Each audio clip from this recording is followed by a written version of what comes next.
গণেশ তবে তো সুর জাগবে, আমাকে প্রাণ প্রতিষ্ঠা করবে গণেশের তবে তো সুর জাগবে। কালীর মধ্যে প্রাণ স্বরূপ প্রাণ প্রতিষ্ঠার কথা আছে না? কালীর প্রাণ প্রতিষ্ঠা হবে কে যাবে? সেটা কৃষ্ণ। প্রতিটা দেবতার মধ্যে কৃষ্ণ যাবে, তবে দেবতারা জাগ্রত হবে।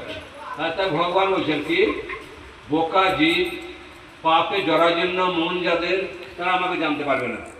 বোকা পাপে জরাজীর্ণ মন, তারা আমাকে জানতে পারবে না। তারা তারা বিভিন্ন দিকে তারা ছুটি ছুটি বেড়াবে। তারা কৃষ্ণকে জানা বড় মুশকিল। তাই প্রতিটা মানুষের কর্তব্য কৃষ্ণকে কীভাবে আমরা জানতে পারবো, এই বুদ্ধি ছল বল কৌশলটা আমাদের করতে হবে। একটা নয় তারাপীঠ আছে আমাদের, তার ভিতরে পান্ডারা মারা যাবে। প্রথমে কি বলবে? বলো হরি। না মা তারা বলবে কি বলবে? বলো হরি। আর ফেলতে যাবে কোন সুরে? কৃষ্ণ নামে। হরে কৃষ্ণ হরে মা খোলা সুর, হরে কৃষ্ণ কৃষ্ণ কৃষ্ণ হরে হরে, হরে রাম রাম রাম হরে হরে। বলো হরি। কে মারা গেল? অনুক এমএলএ। কে মারা গেল? উনি ডাক্তার। কে মারা গেল? অনুক ঠাকুর মশাই। থাকবে না কেউ এখানে? এবং তোমার দাঁত বাজ আছে, কি আছে? হ্যাঁ, তাকে চলে যেতে হচ্ছে, আমাকেও যেতে হবে, মানে কেউ থাকতে হবে না।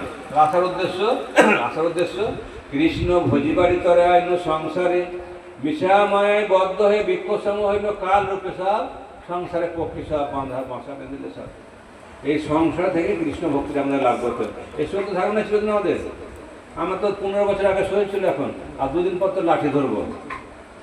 এটা চিন্তা করতে হবে। মানে ঘষি পুরে আর গোবর খুব হাসে। গৌরী বাহ, আমি কত ভালো আছে বেশ, আমার রসকস কত সরে যা হতো। গৌরী আমার কত রসকস, আমি কত ডবডবে আছি। কারণ ঘষি বলছে পড়ছে, এই রসকস তোমার একদিন শুকাবে। আমি একদিন গোবর ছিলাম। এই জ্ঞানটা যার মধ্যে আছে, বুঝছেন? জ্ঞান কাদের নাই? পশুদের মধ্যে জ্ঞানটা নাই। এরা বসেন সব।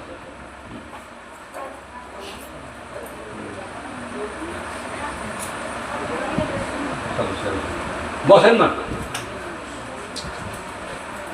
বসেন বসেন। সুমিত্রা বসুন। আমি কোথাও লক্ষ্য করি ভালো করি। বস।